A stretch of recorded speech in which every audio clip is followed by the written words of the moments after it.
Hello, and welcome to today's Facebook Live hosted by the Global Heart Hub. My name is Celina Gorre, and I am the CEO of WomenHeart. Our mission is to improve the lives of women with or at risk of heart disease while fighting for equity in heart health.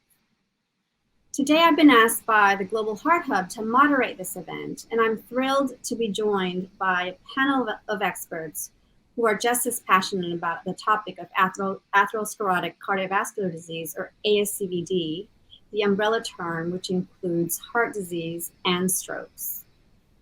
We'll invite our panel to introduce themselves briefly, and then we'll get right into it. So first up is Dr. Shaun Goodman.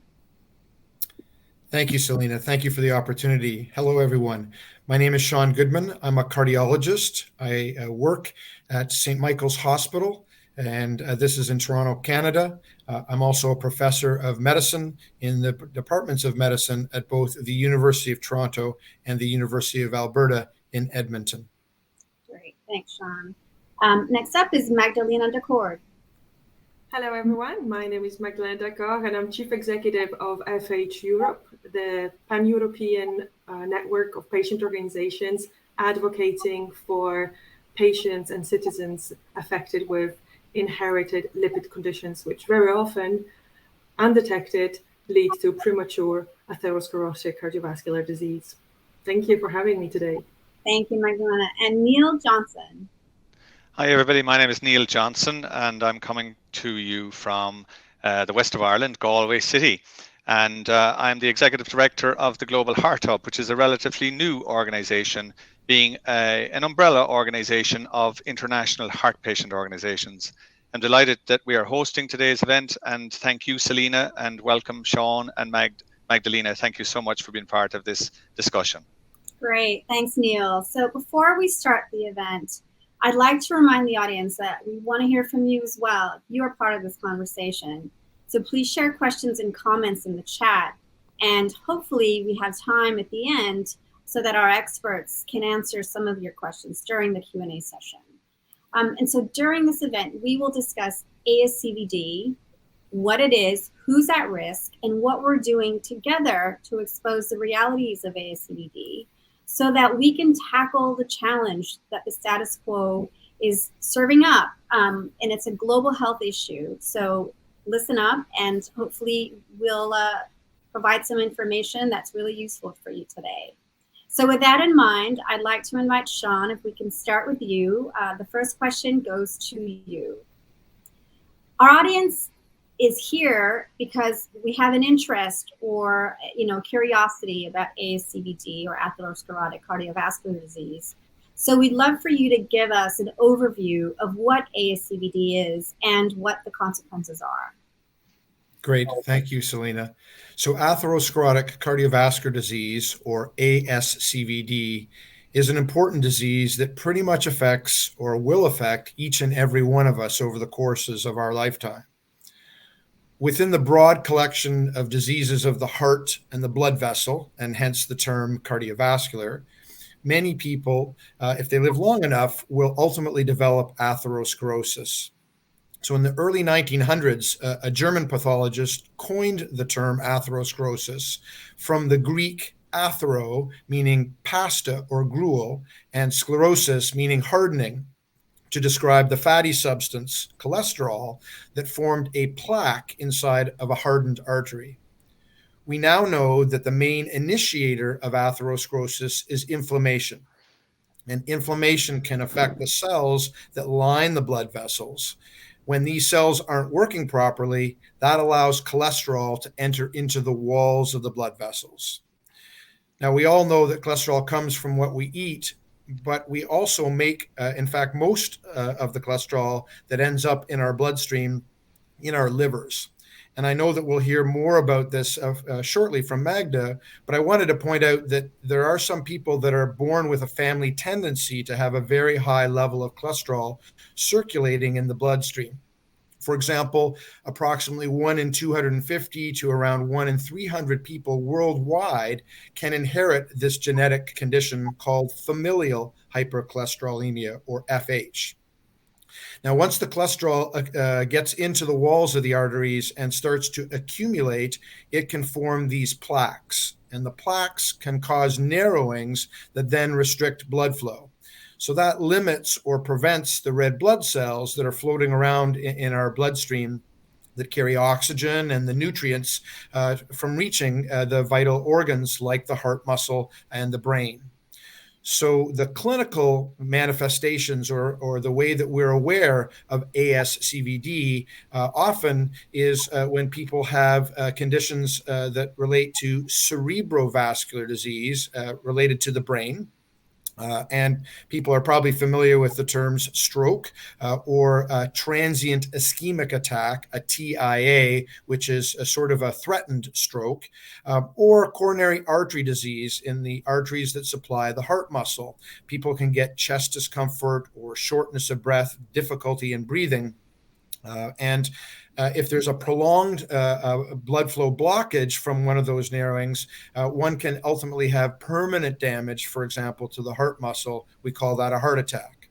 One of the biggest challenges is that many people really don't experience these symptoms or any symptoms beforehand, because with ASCVD, the plaques might not cause any particular problems until all of a sudden they rupture, they ulcerate, they erode. And this can lead to thrombosis or clot formation in the arteries, which blocks off all of the blood flow, and then again can cause a heart attack, or leading up to the brain can cause a stroke. So all of these types of ASCVD can lead to permanent disability and unfortunately sometimes death. Thanks, Shaun. And I understand that there's a growth in the burden of ASCVD worldwide. Can you explain why that is? Yes. I mean, first of all, it's incredibly common. It's estimated that about 2 billion people are at risk for developing ASCVD, and 300 million people are currently living with ASCVD. Now, cardiovascular disease is the leading cause of death and disability around the world, and it accounts for about 1 in 3 of all deaths that occur. 85% of all cardiovascular deaths are related to specifically ASCVD. So let me put this in absolute terms. There are approximately 15 million deaths per year caused by ASCVD. And even over the past year, during this terrible pandemic, cardiovascular disease still accounted for 2 times as many deaths than those from COVID-19. And deaths from cardiovascular disease, as you note, Celina, are increasing over the past 15 years and are expected to rise even further. The cardiovascular death rate has increased by approximately 15% over the past decade. And we expect by, for example, 2030, less than 10 years from now, that number of 15 million deaths a year may rise to as many as 24 million deaths. So, and, in the past minute that I've been describing all of those things, approximately 34 people with atherosclerosis have died from a heart attack or a stroke. That's unfortunately how common this condition is and how devastating it can be. Now, there are multiple reasons why approximately 1 in 4 of us have this plaque buildup from atherosclerosis in our arteries, and the burden continues to grow. And even though we're making some progress in identifying and treating patients with risk factors for ASCVD, for example, by lowering blood cholesterol and treating patients who have high blood pressure, we're also seeing an increase in the number of individuals who are overweight, who have diabetes. We're seeing the largest growing segment of people who are taking up smoking, unfortunately, are young women. So we have, of course, finally, a growing population of older individuals. So in this case, ASCVD is a growing global problem that needs to be better addressed. And I think that starts with increasing awareness, hopefully like what we're doing today. Thanks, Shaun. Now, you've already gone into a little bit about, who is at risk and what types of behaviors perhaps might make somebody, put somebody at higher risk. But can you talk a little bit about why that is, and also talk about maybe sort of the asymptomatic notion that so ASCVD, you can have it without knowing it. Can you talk a little bit about that? Sure. All of us are at risk to develop ASCVD. As I mentioned earlier about atherosclerosis, hardening of the arteries, but it appears that this has been around pretty much forever. For example, recently some investigators using a computed tomographic assessment, people know that term by a CT or a CAT scan, a special way of imaging the arteries. When these researchers did CAT scans on Egyptian mummies, they discovered that these humans had developed hardening of the arteries, atherosclerosis, including of the coronary arteries that supply blood to the heart muscle, even in individuals at that time that died at relatively young ages. So those who are at higher risk include those who have elevated levels of cholesterol. And cholesterol is this sort of soft, waxy substance that's made by our bodies. I mentioned, I think earlier, that about 20% of it comes from what we eat, mainly from saturated fats and trans fats in foods. But the majority of the cholesterol that's circulating in the bloodstream is made by our livers. So it's important to recognize that even if we eat properly, our livers may still make more cholesterol that circulates in the bloodstream, at least more than our arteries would like. And dietary cholesterol doesn't affect blood cholesterol levels to the same extent in every person. It varies from individual to individual. So other risk factors for ASCVD beyond cholesterol include smoking or even exposure to secondhand smoke, high blood pressure, also known as hypertension, diabetes, diets high in saturated fat, cholesterol, and calories, but unfortunately low in fruits and vegetables. We know that excess alcohol consumption, physical inactivity, being overweight, and importantly, psychosocial factors, stress, can be a great contributor, unfortunately, to inflammation and atherosclerosis. So collectively, these factors account for probably more than 90% of the risk that people ultimately have for developing ASCVD. And to your important question, unfortunately, ASCVD can be a silent killer because most people don't develop symptoms until the narrowings and blockages from atherosclerosis have reached a critical stage. And so that's important. For example, in FH, familial hypercholesterolemia, people who are born with high levels of the bad cholesterol, in particular, what we call low density lipoprotein, LDL cholesterol. If this is not recognized and not treated, this can lead to premature atherosclerotic cardiovascular disease development and events. So this, again, can be something that people are not aware of until they have a catastrophic event. So, Shaun, let's put another lens on the discussion about risk. Talk about modifiable versus non-modifiable risk factors, and what does that mean in the context of ASCVD? Right. And this is important because we want to know what we can and what we can't control and need to be aware of both, of course. So some risk factors for ASCVD are not modifiable. In other words, we can't change those things. For example, a premature family history, an older age, and sex. Women are apparently, in some cases, protected by hormones prior to menopause, but unfortunately, they do catch up to men with respect to developing symptoms and ASCVD on average, maybe 8 to 10 years later than men, but they do catch up. And so that ultimately there's about a 50-50 split with respect to the sexes for the development of ASCVD.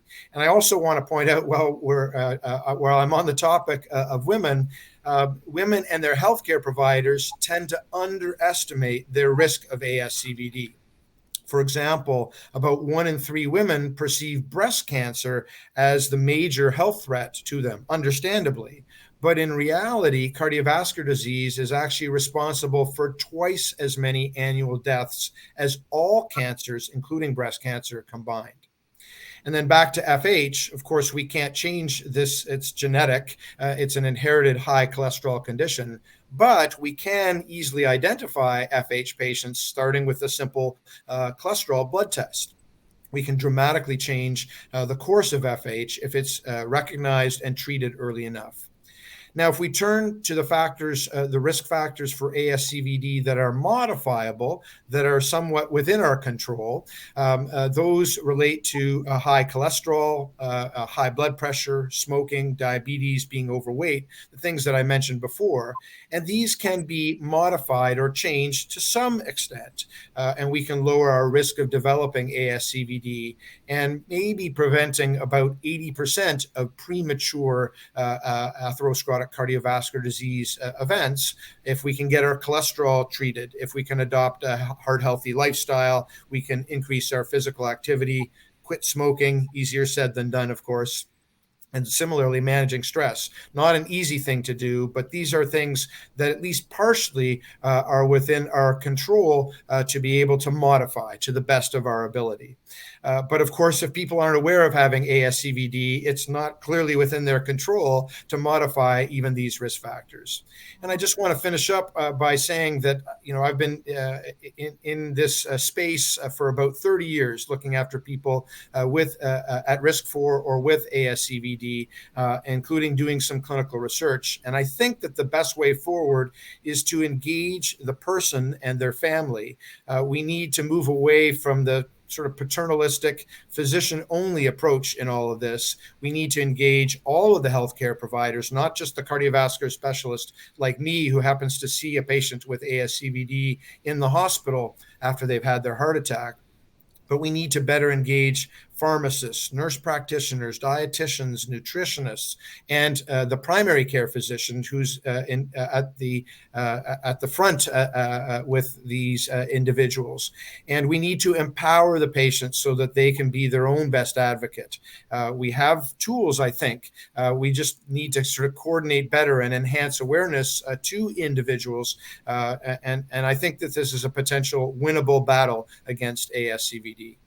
Thanks, Shaun. And I just want to underscore as the CEO of WomenHeart, I just want to underscore the point that you made about women and the often missed or underdiagnosed or delayed diagnosis of heart disease in women, because it's just not on top of mind for women themselves, but also for healthcare providers. So thank you for bringing that point. And on that point, I want to turn to Neil, because we're talking about awareness. And so, Neil, over to you. Do people living with ASCVD, do you think they truly understand the risks involved? Yeah, at the risk of repeating pretty much what Shaun has said, I think I would say that it's really difficult to understand risk if you're not aware that you're at risk. So, and we do know, as Dr. Shaun has just mentioned there, that some people are at greater risk than others. FH being a very clear example, 1 in 250 to 300 people born with this genetic predisposition to a high level of cholesterol, which creates really what could be described as a lethal condition. We know that undiagnosed FH will result in a cardiac event or even death before age 40. So if we can find that index case, we're saving a life, but not only one life, but we potentially are saved many as well. We know, as already been mentioned, that women, for example, post-menopausal women are actually at greater risk than men at the same age. And we know that this is due to hormonal changes. We know that certain risk factors are measurable. So you can measure a level of cholesterol, you can measure a level of blood pressure. And there's an importance in knowing those numbers, because there is something of a predictive value to those scores in terms of how it can impact in terms of the damage they can do. But conveying the concept of risk to an individual is actually very difficult. It's even more difficult when the condition you're talking about is asymptomatic. So you feel okay, and you're told, well, your cholesterol is very high and your blood pressure is very high, and so it's very hard then to convince somebody that actually there is something happening within their system that if this continues can be catastrophic. So there's a huge need for greater awareness. There's need for greater education, And there's a need to somehow figure out what is the best way to convey that risk. You know, we use things like the heart age and various score charts and so forth, but I think we still are lacking some mechanism of conveying to people that people, particularly with ASCVD, that they're living with a long-term condition that needs to be addressed. So in terms of awareness, of course, there's huge imperative here and there's huge urgency. And again, at the risk of repeating the numbers, but it's important to repeat them. 85%, think about it, 85% of all heart attacks and stroke deaths are attributable to ASCVD. I mean, this is an enormous figure. 15 million deaths globally a year, 2 billion people considered to be at risk, and 27% or over a quarter of the world's population are living with this buildup of plaque in their arteries, which is a very dangerous situation. But it's not all bad news though, right? The good news is that 75 to 80% of ASCVD is actually preventable.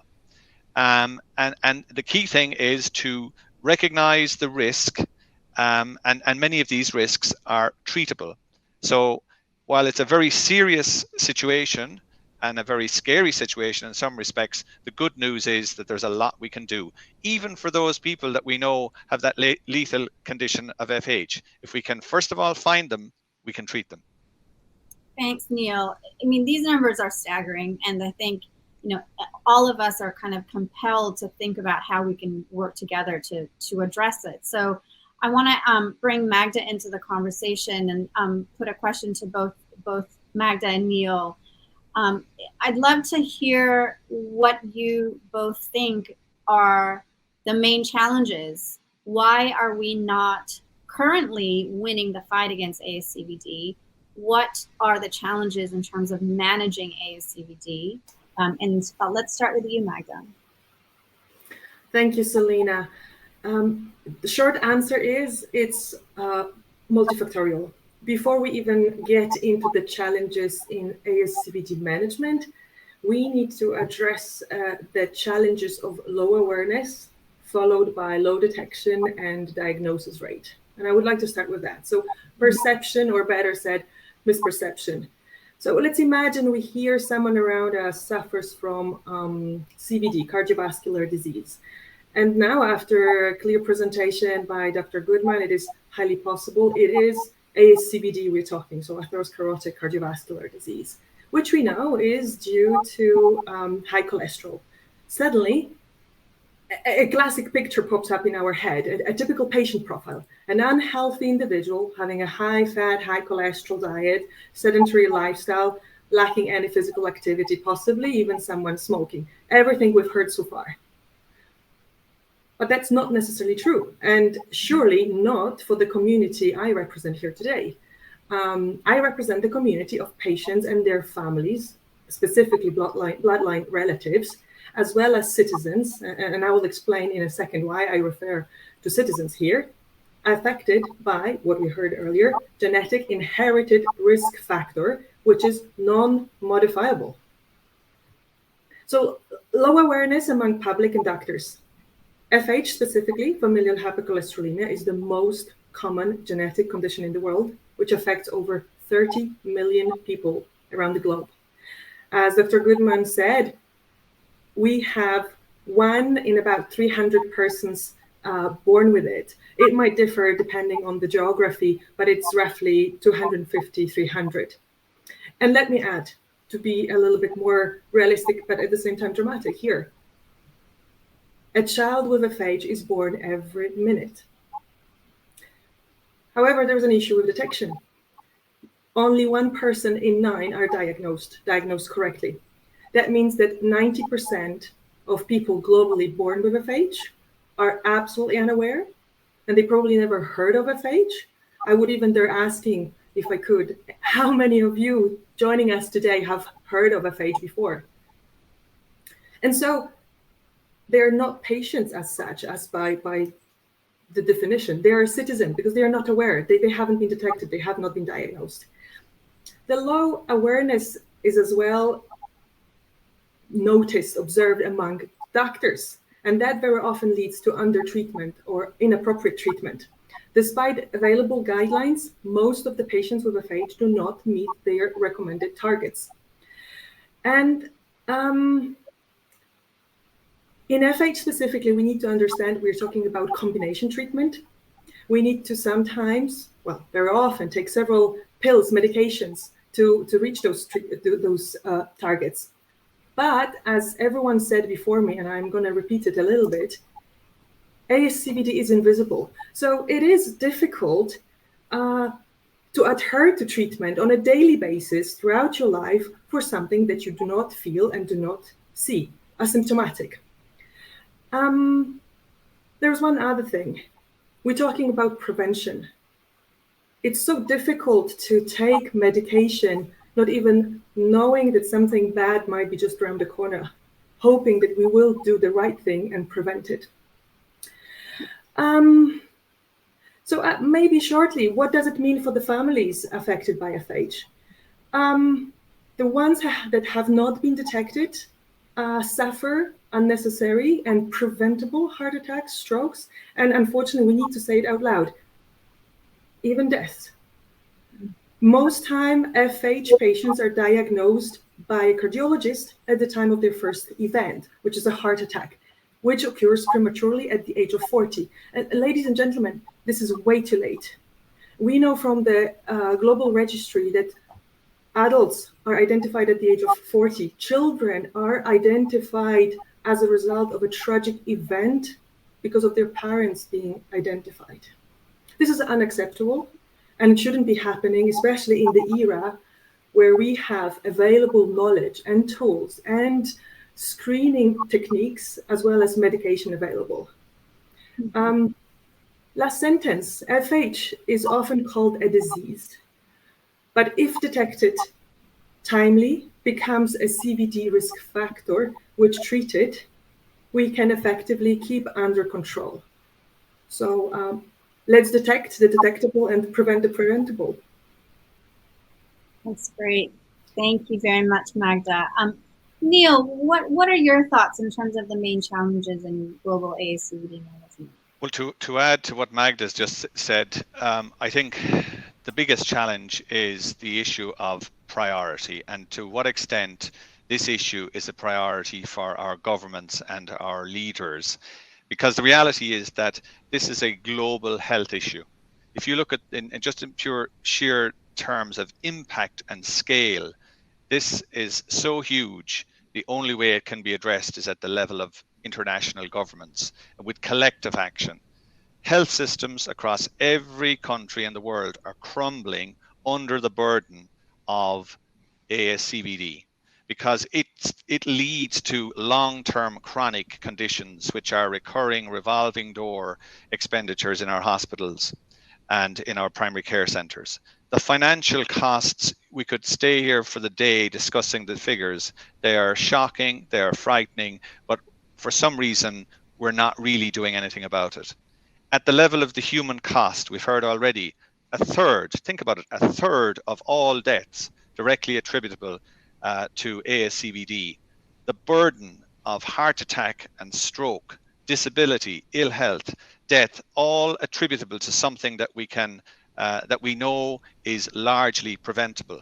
So how do we get attention to this? How do we address this complacency? At the level of the individual, I think, it's almost to the point where people think, they look at heart disease and they think, yeah, you might die or you recover. You fall into one of those two groups. And if you die, invariably it's sudden and the story is over. And if you recover, it's a case, I want to forget about that, and life goes on. But the reality is we need to understand why those people died, and we can explain it as ASCVD. And then we also need to look at those who recovered and understand that you actually haven't recovered. If you draw the analogy to cancer, for example, you're almost, I won't say in remission, but you've got a lucky break, because ASCVD is an insidious, slow burning condition. And if you've had an event, you are at greater likelihood of a further event. But the good news, as I said, is you can intervene. There are treatments available, and there are methods of bringing about the change that's necessary to have a prolonged and good quality of life. I'm almost struck by always struck by the individual I met some years ago as I was walking through the local coronary care unit in the hospital, and I saw this young man around the same age as myself at the time, and he was carrying his duffel bag and passed me on the corridor, and I looked at him and said, I didn't realize you were in hospital. And he said, yes, I had a heart attack out walking 2 days ago, but the ambulance had me in here in 45 minutes. I've had 3 stents and I'm out the door now. And that was a great success story, but it was very clear to me that individual did not realize that his journey is only beginning. For him, it was, I've been saved. The reality is that's a warning sign. You need to address the circumstances you now find yourself in. Mm-hmm. And so there are so many disadvantages of the advances, if you like, that we have made, that we need to reframe how we're looking at the cardiovascular disease discussion. Again, another example would be, how often do we hear somebody say, I have a touch of angina? Like, a touch of angina is like saying I have a touch of pregnancy. Angina is a symptom of ASCVD. But why do we accept that sort of language? The reality is, if you have angina, you need to be proactively addressing what is clearly a health concern. Yeah. Thanks, Neil. And so I know that you and your Global Heart Hub team have been working on Invisible Nation. And so what I'd love to do is share a teaser video now, and then we'll come back to you to explain what exactly Invisible Nation is. Can you see us? We are your family, friends, and neighbors. Living with ASCVD, atherosclerotic cardiovascular disease. ASCVD is the underlying cause of 85% of heart attack and stroke-related deaths. This is a disease that threatens all nations and races. It's real, it's widespread, and despite the alarming numbers, ASCVD isn't widely known. And too often, it's overlooked. Every one of us is a statistic, accounted for, but largely unseen. Most of us are unaware of our risk, or indeed the consequences of ASCVD. We are an invisible nation. It's time to change the course of ASCVD. To make the unseen seen. To work together to reduce heart attack, strokes, and lives lost. To help the world see that reducing the impact of ASCVD lifts every nation. Help us to be seen. Share this video and visit invisiblenation.com.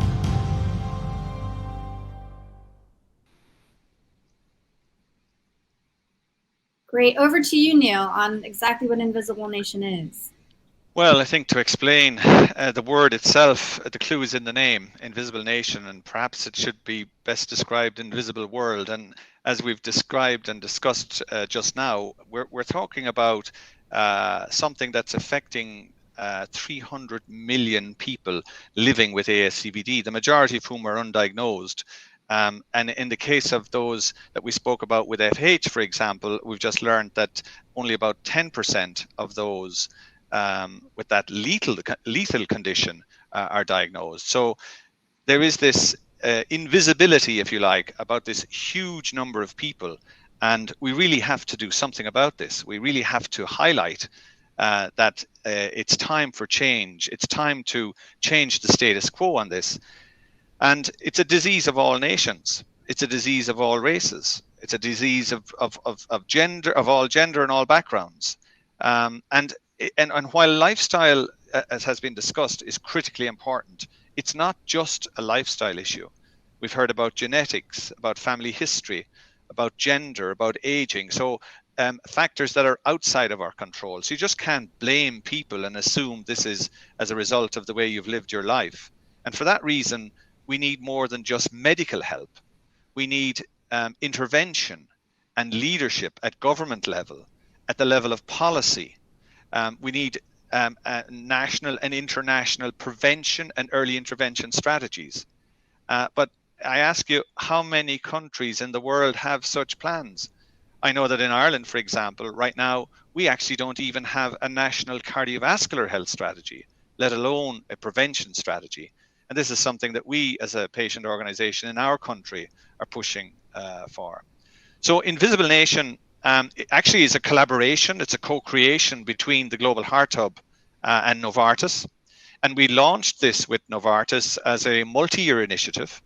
And we're looking at to others to come on board, because this is a ground-up initiative. It's the patients and the patient community hopefully leading the way. And we need to rally the global patient community, the general public, and the clinical community to expose the realities of ASCVD, which, as we've just heard, is the world's biggest killer, bigger than COVID-19. And this is a very important point, and not to diminish COVID-19, but we need to capture the attention of our decision makers to address this pandemic in the same way as they addressed the pandemic of COVID-19. So we need to ignite conversation. We need to inspire action.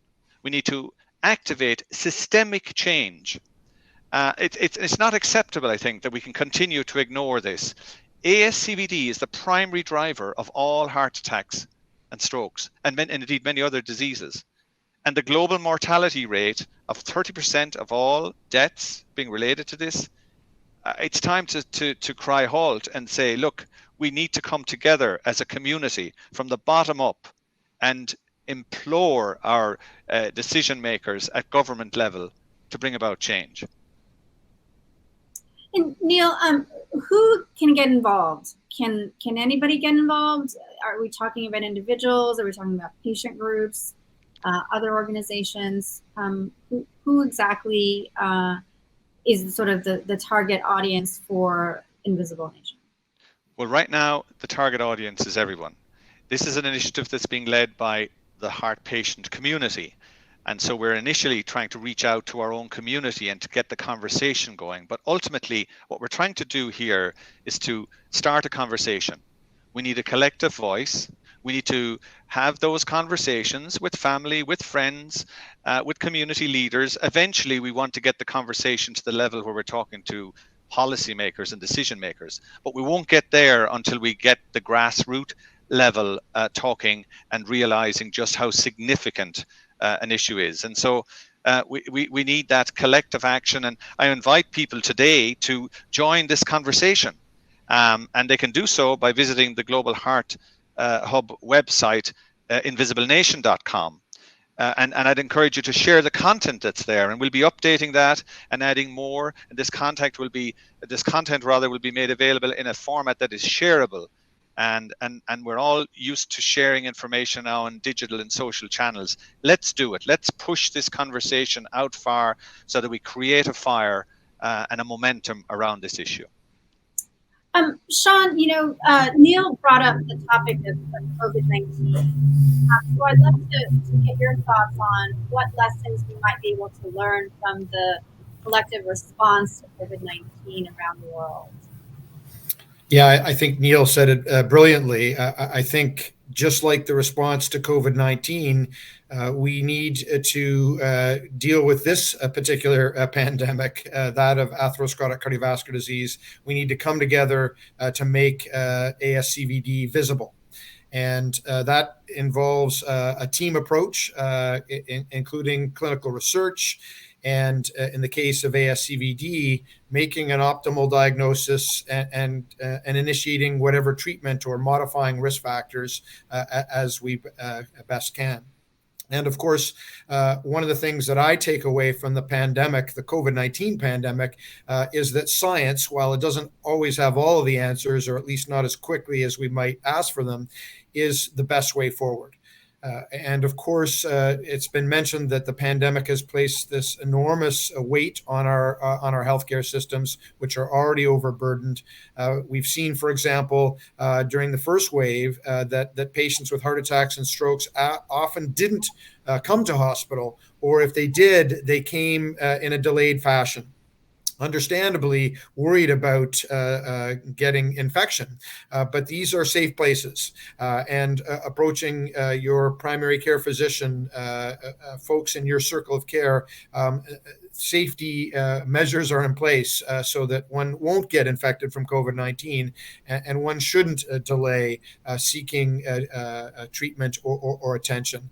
And I think the focus on the inpatient care has led to delays in diagnosing and treating ASCVD, and we're pretty worried in the cardiovascular community that there's going to be this sort of tsunami related to ASCVD that's going to follow as hopefully the COVID-19 pandemic settles a little bit, because people aren't getting their cholesterol checked, they aren't getting their blood pressure checked, they aren't on optimal treatment. In contrast, one could argue that the move to virtual care, maybe there's some advantages indeed to this, opportunities for individuals and their families to maybe even better connect in a more timely fashion with healthcare providers, so that we can hopefully address in the future ASCVD earlier, not later in its course. And I think anything we can do to prevent the development and progression is clearly a value to individuals, and engaging people at risk for or with established ASCVD at an earlier stage has the potential to provide some breathing room, I would say, to Neil's earlier point, in an already overtaxed healthcare system. Magda, I want to bring you in and ask you about any real world examples that you can think of where there's been some successes in implementing programs at scale to actually change the trajectory of ASCVD. As mentioned previously by both Dr. Goodman and Neil, it's a huge global problem, and it needs strategic, proper solutions. From a European perspective, I am delighted to share an initiative that we are currently in the phase of implementing, working, and just like previously said, tackling it from a multi-stakeholder perspective, bottom up, driven by patients, in collaboration, very close collaboration with scientists, with the medical community, as well as industry, and very important stakeholder policymakers.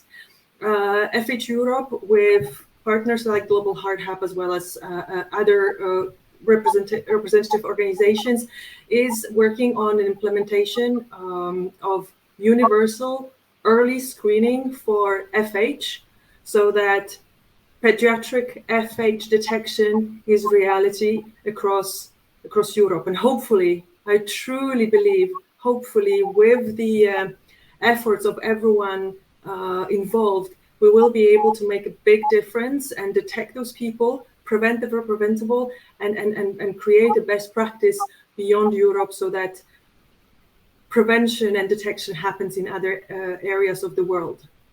Great, Magda, thanks. And Neil, maybe same question to you. Given your role in the Global Heart Hub, any examples that you can think of successes of change at scale?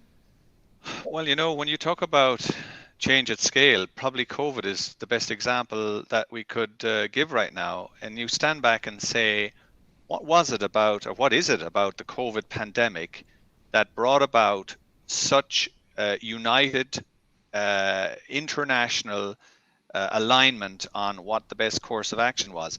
So if you were cynical, as I might be now, and say, was it the risk of death? Was that what was the driver about this? Because the reality is that the numbers, as Dr. Shaun has just said, is that the numbers for cardiovascular disease are actually twice as high as COVID. Or was it that COVID presented a burden that was going to crumble the hospital systems and the health systems around the world? Was that the real driver? I don't know. That's a debate for another day. But we, as a model, I would say that if an alien were to visit our planet today, and if we were to introduce them to ASCVD and say, look what happens in 1 year across the world with ASCVD, and you look at the numbers that we've just discussed, how could they not be forgiven for thinking that we are bonkers for not addressing this when it's largely preventable? And we have an example of COVID, where we were faced with this, again, enormous burden internationally, and governments came together, and we largely got our act together. So it is possible to do this, but it's going to require huge energy and drive. And I hope that what we're doing through Invisible Nation and through starting at, as I said, at grassroots level with the patient community, people who are living with this, that we can build momentum. We can bring the clinical community with us. We can bring the scientific community with us. We can bring the public with us, and we can eventually convince our leaders that we need a new strategy and a new approach to ASCVD. Thanks, Neil, and thanks to the panelists. I want to bring our audience in, and we've got a question here around the differences in diagnosis from country to country. And there's a question around elaborating a bit on what that might look like.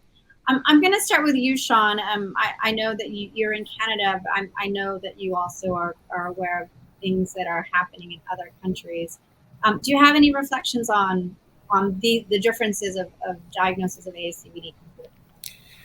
I think, like anything in life, it very much can depend on where you're born, where you grow up, where you live, and there are certainly, from a financial perspective, limitations in various places, and it's not just one country compared to another. Within my own country, there are folks that are at great risk, and there aren't the resources being put in place to help out those at potentially highest risk.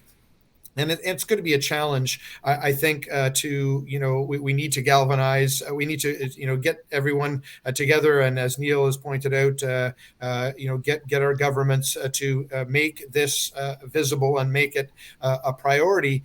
But in the meantime, I think what's common is the opportunity to increase awareness for individuals, so that even if the healthcare system that they live in isn't making this a priority, there's an opportunity to advocate for oneself and to seek out, a cholesterol test if appropriate, and to seek out a treatment for risk factors. I think that if we can empower the citizens and the patients, that could hopefully even the playing field, and not necessarily only be reliant on our own healthcare system where we happen to to live and work.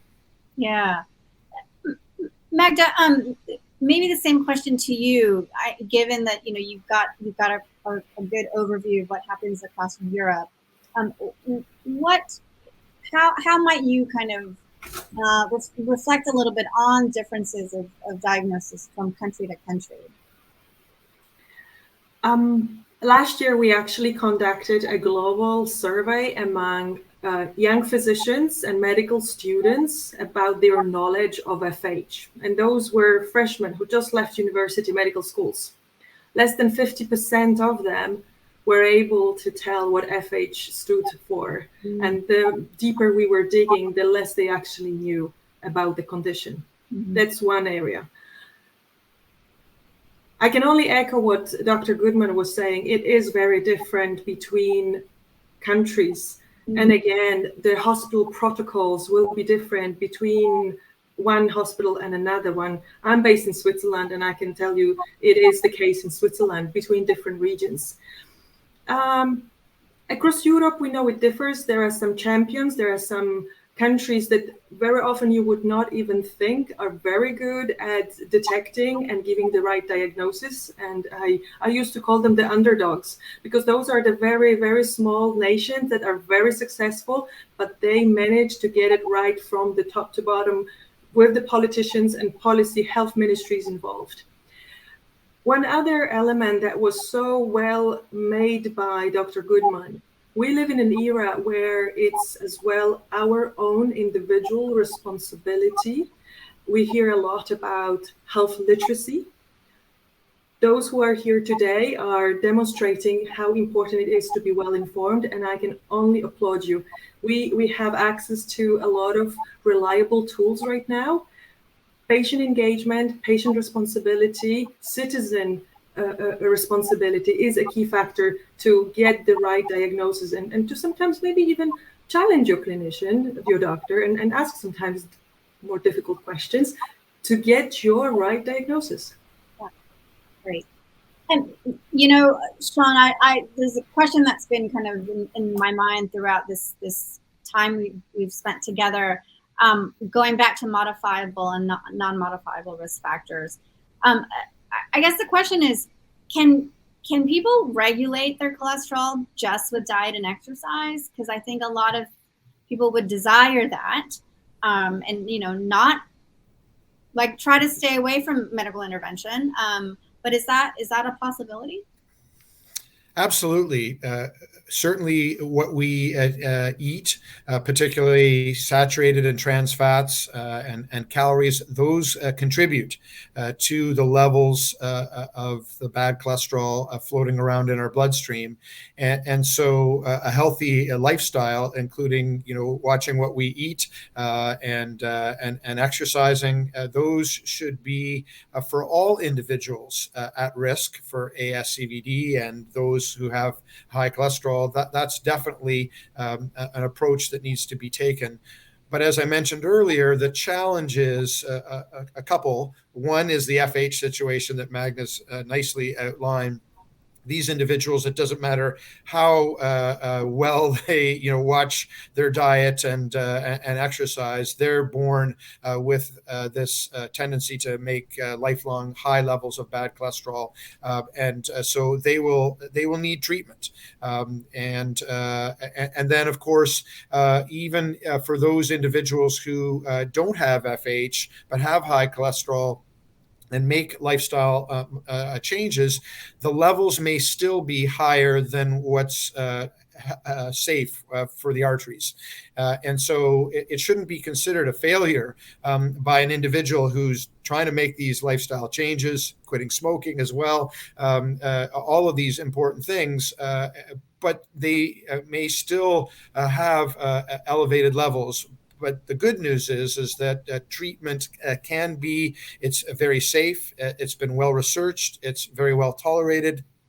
And so I think we shouldn't beat ourselves up if after an attempt at lifestyle modification by itself isn't necessarily getting us to that sort of target or threshold of cholesterol in the blood that we would like, that these individuals need some treatments. Support, yeah.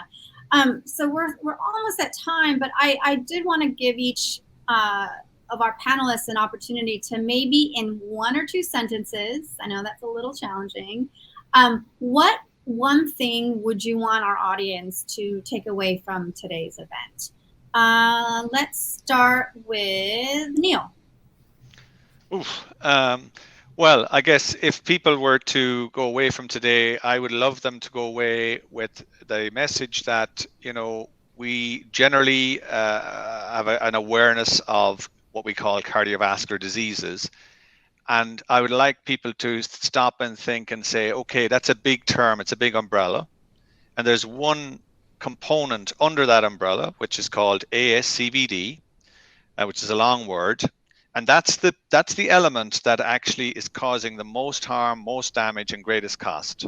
That's the part that we can do something about, ironically, in a significant proportion of cases.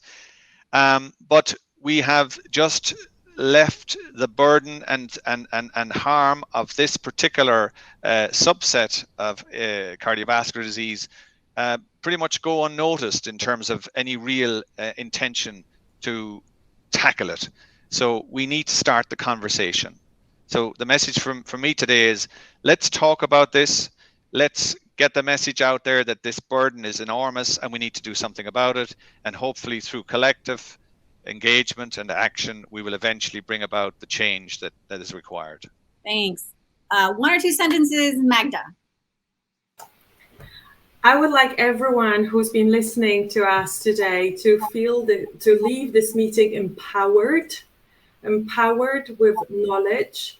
So if you suspect any risk of ASCVD or FH specifically, leave this meeting thinking, what can I do today to prevent the consequences? So rather than thinking about cardiovascular disease, you can be thinking about cardiovascular health. Get your cholesterol checked, get your sports trousers, get out, walk, move, and have a healthy diet. Keep your healthy heart and don't get to CVD. And Shaun. I just want to echo what both Neil and Magda said very, very nicely. And I just want to pick up on one point that Neil was making before around COVID-19 and the pandemic and how, how was that able to get, countries and worldwide sort of attention and then appropriate sort of interventions to hopefully avoid getting it or to appropriately treat it. I think it's the fact that it affects everyone. And I think that's the key here with ASCVD. It does affect everyone. If not you as an individual, somebody near and dear to you, it affects you. And I think that we need to make that, which is currently sort of invisible. We need to make it visible and continue the conversations around these important topics. Thank you, Shaun. So I've got a few takeaways. One is that ASCVD just can't be ignored. It's such a massive problem. 300 million people are living with it around the world. Many of them don't know they have it. It's a really important issue to ask your doctor about. We know that comorbidities exist alongside diabetes and high blood pressure. These are things that, again, we need to be going to our doctors about and asking about ASCVD and our specific risks. The scale is massive of this problem, but we can work together. We can work together with our governments, with our healthcare providers, with patient communities and organizations like the Global Heart Hub. We need to challenge the status quo because what is happening today is not acceptable. So I take that away from today. It's been a real pleasure moderating with all of you, such great insights and expertise and knowledge. But before we go, I want to give the last word over to Neil as the host of today's program. Well, thank you so much, Celina. Can I firstly start by thanking you for your excellent moderation today? You kept the flow going. I thought it was a very interesting discussion. I hope those listening have gathered some nuggets of inspiration, knowledge from the conversation. I want to say a very special thank you to Dr. Shaun. I think you made a very complex topic very easy to understand, and I think that's a challenge very often for a medical profession to sort of translate that science to meaningful words and terms. And so really thank you for that. And Magda, as usual, it's great to collaborate with you and FH Europe. And I know from the Global Heart Hub point of view, we're looking forward to a continued journey in that regard. I want to thank all my colleagues and partners who've made this event possible. I want to thank everybody who joined us today.